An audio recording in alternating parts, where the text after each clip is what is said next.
Friends, welcome to Jaya's garden. எப்பவும் ஒரே மாதிரி சட்னி சாப்பிட்டு போர் அடிச்சு போச்சு அப்படிங்கிறவங்களுக்காக ஒரு டிஃப்ரெண்ட்டான டேஸ்ட்டில் ஒரு சட்னி. கொஞ்சமாக ஆயில் விட்டுருக்கேன். ஒரே ஒரு பல்லாரி வெங்காயம் மட்டும் போட்டுக்கலாம். அதோட தோலோடையே ஒரு 3 பல் பூண்டும் போட்டுக்கிறேன். கொஞ்சமாக வதக்கிக்கலாம்.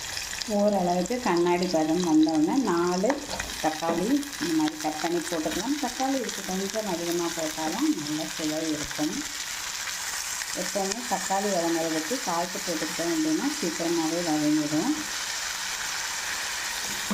நான் இந்த உப்பு போடுறேன். நீங்கள் சும்மா சாதாரணமாக எந்த யூஸ் பண்ணுவீங்களோ அதை யூஸ் பண்ணிக்கோங்க. இப்போ நம்ம மூடி போட்டு ஒரு 3 மினிட்ஸ் கழித்து பார்த்தோம்னா ஓரளவு மசிஞ்சிருக்கும். ஒரு ஆஃப் பாயில் ஆகிருக்கு தக்காளி. இந்த ஸ்டேஜில் தேவையான அளவு 1 ஸ்பூன் வத்தல் பொடி போட்டுக்கிறேன். நீங்கள் இல்லை வத்தல் பொடி போட விருப்பம் இல்லை, வத்தல் போடணும் அப்படின்னா தக்காளி போடுறதுக்கு முன்னாடி வெங்காயத்தோடு வத்தல் போட்டுக்கோங்க. சரிங்களா?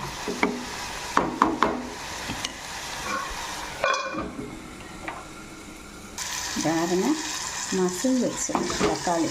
நல்லா மசிஞ்சா போதும். ஸ்டவ் ஆஃப் பண்ணிவிட்டு 1 ஸ்பூன் வேர்க்கடலை, 1 ஸ்பூன்